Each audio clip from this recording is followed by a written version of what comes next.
Did you really think you'd be staying with us? Looking even dumber than usual, my mother-in-law scoffed. Didn't I tell you it was a family trip? I had been looking forward to this family trip despite the constant harassment. I drove for hours, thinking that staying in a famous hotel would be worth it.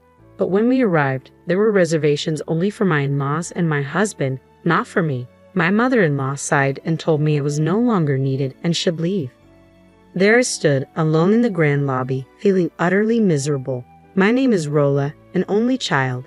I lost my father in an accident when I was young, and my mother raised me single-handedly. Now, at 31, I am married and living away from home. I met my husband Jack, who is the same age as me, at work, and we got married. When we were dating, I admired Jack for having strong opinions. I found his decisiveness reassuring. However, after we got married, this very trait began to be a source of my suffering. Growing up, it was just my mother and me helping each other out. This upbringing made me a person who is good at listening and accommodating others. I tend to avoid inconveniencing others or causing conflicts almost subconsciously. Knowing my nature, Jack began making decisions on his own after our marriage, even those important to me. Take work, for instance. While dating, he supported my career, but after marriage, he suddenly demanded I quit. When I didn't agree, he went around telling my in-laws, colleagues, and even my boss that I was quitting. At work, they asked, "Congrats on your marriage. You're leaving at the end of the month, right?" And at home, it was quit already. Tearfully, I gave up my job. Furthermore, one day Jack suddenly decided we were going to move in with his parents. He announced this out of the blue, saying we had to vacate our current apartment this month and start packing immediately. Naturally, I was dissatisfied with Jack's impulsive decisions, but my fear of confrontation prevented me from protesting strongly. Being newly married, I felt my self-esteem erode every time Jack said, "I made the decision because you didn't." After moving in, even my in-laws began to oppress me. I found myself living in a world full of adversaries, following their orders like a puppet. My compliance led to increasingly worse treatment, and the harassment at my in-laws' house quickly escalated. I couldn't stand such a life. Within a few months of moving in, I told Jack I wanted a divorce and planned to return to my parents. Jack shook his head and mocked me. "Do you realize how hard it is to raise a child alone? Your mom gave up her time and love to raise you, and now you want to come back so soon after getting married? Imagine her despair. Well, if you don't care about her suffering, I won't stop you." He left, ending the conversation and leaving me unable to respond. "Oh," I pondered Jack's words. In fact, my mother had recently started dating someone and was considering marriage. Now that I was married, she could finally focus on her own happiness. I couldn't disturb that. Telling myself it would be fine as long as I endured, I put up with the treatment at my in-laws for about a year. Then one day, Tom suggested we go on a family trip. This was my first trip since getting married, but considering how I'd been treated so far, I expected to be used for chores like carrying luggage and souvenirs. However, the thought of eating a meal prepared by someone else made me a bit excited. At my in-laws, I was always left behind to look after the house while the three of them dined out. Maybe I could enjoy a long, warm bath at the hotel, I thought, as I listened to the three of them excitedly discussing which hotel to choose. I made my choice with a small glimmer of hope in my heart. On the day of the trip, I was naturally assigned to be the driver. It was fine by itself, but Jack and Tom, despite having licenses, didn't offer to take turns, leaving me to drive the long journey alone. Our breaks on the way were rushed to fit their schedule, and by the time we arrived at the hotel, I was exhausted, barely managing to pull Mary's large suitcase inside. The hotel, being luxurious, shone with its beautiful interior and soft lighting. I took a deep breath, soothed by the elegant fragrance enveloping the lobby, looking forward to the extraordinary time I was about to spend. Having held the steering wheel for hours, my eyes were tired, and my back and legs ached considerably. I wanted to quickly get to my room and stretch out without anyone watching, but I knew they would probably drag me out for sightseeing, disregarding my exhaustion just using me as a porter. I moved quietly, careful not to be noticed by Mary, who was busy taking photos of the paintings and flowers in the lobby. As I waited, Mary happily snapped pictures here and there. Jack, apparently done with checking in, called her over with a gesture. Tom, standing next to Jack and proud of his hotel choice, was smiling in a way I had never seen before.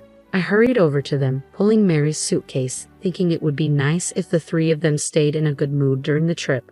When I reached the counter, Mary took the suitcase, saying, "That's enough." What followed next was unbelievable. "You can go back now, but be here around 10 o'clock a.m. the day after tomorrow," Mary said. "Excuse me," I replied, confused. I stared back at Mary, dumbfounded. She burst out laughing, looking even dumber than usual.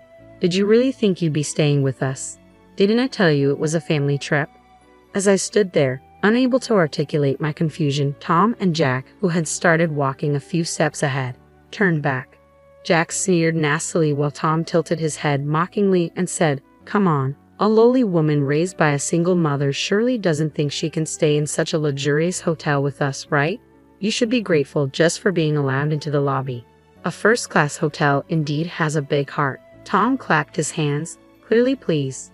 From the corner of my eye, I saw other guests and staff watching us, and I looked down in embarrassment. Seeing this, Jack laughed through his nose, saying it was useless to cry. "We're a family of 3, so it's only natural we booked for 3, right? You're an adult. If you wanted to stay, you should have booked your own room, though I doubt such a famous hotel would have any vacancies now."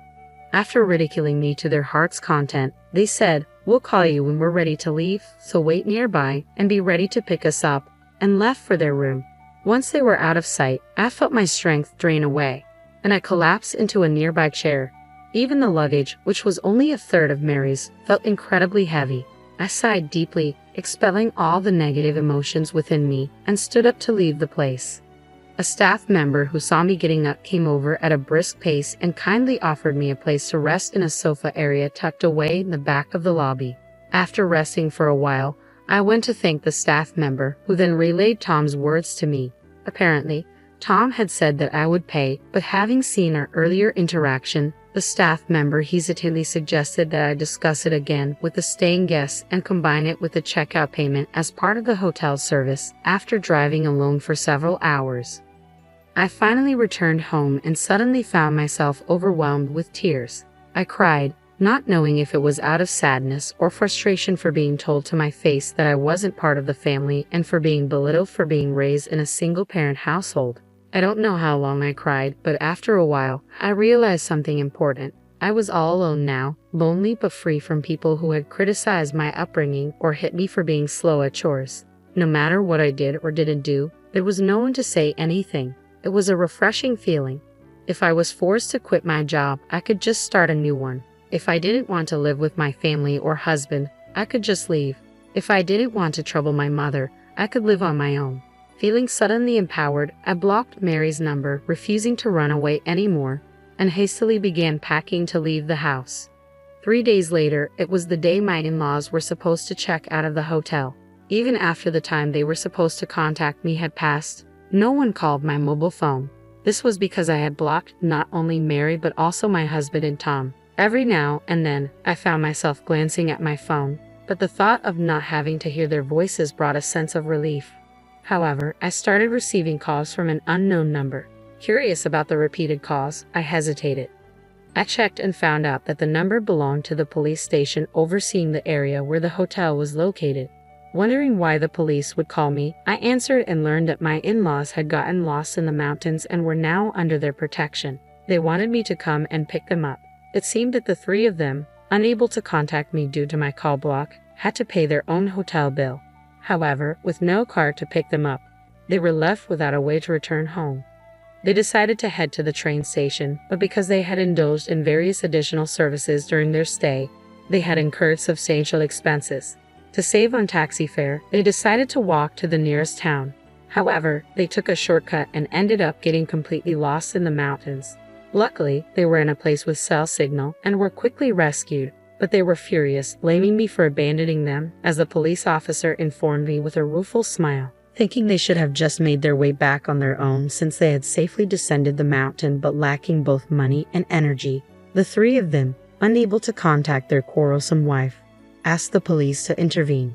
I resigned myself to the fact that they were, after all, family and went to pick them up. Upon meeting, they were furious, but I was no longer intimidated. I ignored Jack's mother while thrusting divorce papers at Jack. When I indicated my intention to divorce, Jack sneered arrogantly and raised his fist but restrained himself, realizing we were at the police station. Seeing the police officers in his line of sight, he must have realized he couldn't do anything foolish. He then tried to laugh it off and play down the situation. "Just kidding. Are you still angry about the other day? She really holds a grudge, you know," he said. The officer present started persuading me to reconsider the divorce, but I was firm in my decision and declared that I would leave them there if Jack did not sign the divorce papers. Reluctantly, he signed. As we left the police station, I found myself surrounded by Jack and the others.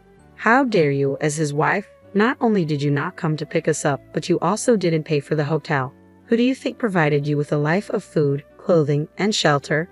Mary fumed, demanding I put her suitcase in the car. I used to shrink under their accusations, but now I knew I didn't have to. "You just signed the divorce papers, right? So we're strangers now. I have no obligation to help you," I said firmly. Jack lunged at me in anger, but my mother intervened. When I left home, I hadn't told her why I needed to stay for one night, but she became concerned because of my many belongings, and I ended up telling her everything. My mother scolded me for not speaking up sooner, cried with happiness that I had returned, and commended my endurance and courage for choosing divorce. The in-laws, surprised by my mother's presence, openly questioned why she was there. My mother boldly replied that she came to see the people who had made her daughter suffer. But Jack and his family looked down on my mother as they had on me, only laughing mockingly. They even began demanding compensation from me. "You left us in a remote hotel, knowing we'd be in trouble. The worst part is on you. We were humiliated," they said. But I stood my ground, resolute in my newfound strength and freedom. "We were humiliated and suffered losses, so we'll demand proper compensation. I thought you might be a woman of low character to be abandoned by your husband, but now I see it's because of your attitude. It's your mother's fault for raising you this way. You both are responsible and will pay," Mary said, directly insulting my mother. Furious at Mary for insulting my mother, I was about to step towards her, but my mother held me back by the shoulder and responded to Mary with a smile. "You should remember that my husband died, but I suppose someone who expects their daughter to pick them up after such behavior wouldn't remember." "Sorry, I misunderstood you. My husband passed away in a traffic accident," my mother replied in a low, firm voice I had never heard before. Startled by my mother's assertiveness and realizing they were being mocked, Jack's face turned red with anger and he almost attacked her. Then a man rushed over to the scene. My mother's new husband, my new father, whom she had married last month. Without paying any attention to Jack and the others, he calmly said, "Now that she's divorced, she's a stranger to you, so let's go home," and urged my mother and me to get into the car. His appearance agitated the in-laws, especially Jack, who was stunned and in disbelief. It made sense as Jack knew my mother's new husband. He was the manager of a company that placed large orders with Jack's workplace every month. Jack, as the contact person, visited his company twice a month, so they had met several times a year. "So, you were my daughter's husband," he said, clearly recognizing Jack as an enemy to his daughter. Jack, realizing he was recognized, tried to laugh it off and started apologizing to my mother, but my father ignored him. He smiled only at my mother and me, urging us to get into the car before quickly driving away. On the way home, my father spoke to my mother. "That was unpleasant, wasn't it? He apologized to us, but not to our daughter," he said. I realized then that Jack hadn't even said sorry to me. Since then, Jack has been contacting me repeatedly, begging for reconciliation and apologizing. Apparently, my father's company had stopped doing business with Jack's company. Blamed for losing an important client and isolated at work, Jack was at risk of having to resign. He insisted it was all my fault and that I should apologize to renew the business relationship. But my father had never mentioned the business deal, not from the beginning to the end. He had not stopped a deal because of the issues between me and my in-laws. Jack blames me, but he had brought this result upon himself. When Jack visited my father's company to apologize, he begged the contact person to call my father to the scene and then apologized there. Jack, under the misconception that I had influenced my father to stop the business dealings, desperately pleaded with my father's company's contact person and other employees, begging them not to end the trade. Furthermore, after returning to work, Jack repeatedly made phone calls and visits during work hours, and eventually waited for my father's return home to keep apologizing. Of course, to my father's company, it was unclear why they were being apologized to, and it was troublesome. Jack's actions became known among his superiors. Eventually, Jack was removed from his assignment by his boss for his excessive behavior. This was the result of his thinking that I had caused the trade's stoppage and not considering others' inconvenience and his self-preservation. I ignored all of Jack's reconciliation attempts and chose a suitable moment to change my mobile phone number. This allowed me to completely cut off any contact with Jack, who had persistently tried to reach me by changing his address and number.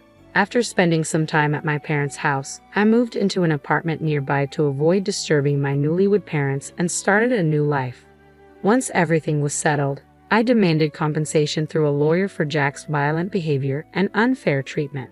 Right when Jack had left his job, I swiftly demanded a lump sum payment, which he paid using his recently received severance pay. This left him leading a meager life without a job or severance money. His parents, who were always extravagant with money and had moved in with him hoping for support, found themselves with almost no savings. Thus, the three adults faced a difficult situation. Later, I heard from a former colleague that the business dealings had resumed, and Jack, believing the damage was nullified, demanded to be reinstated at his company. Jack is likely to continue living a challenging life for some time. On the other hand, free from my in-laws, I started a job through my father's introduction. The new workplace is a subsidiary of my father's company where a position had just become available due to someone's retirement last month. However, as a new employee, I am still trying to remember the names and faces of my colleagues and superiors, and there's much about the job that I don't understand yet. Despite the increased busyness, being treated as an individual has made my life feel fulfilling.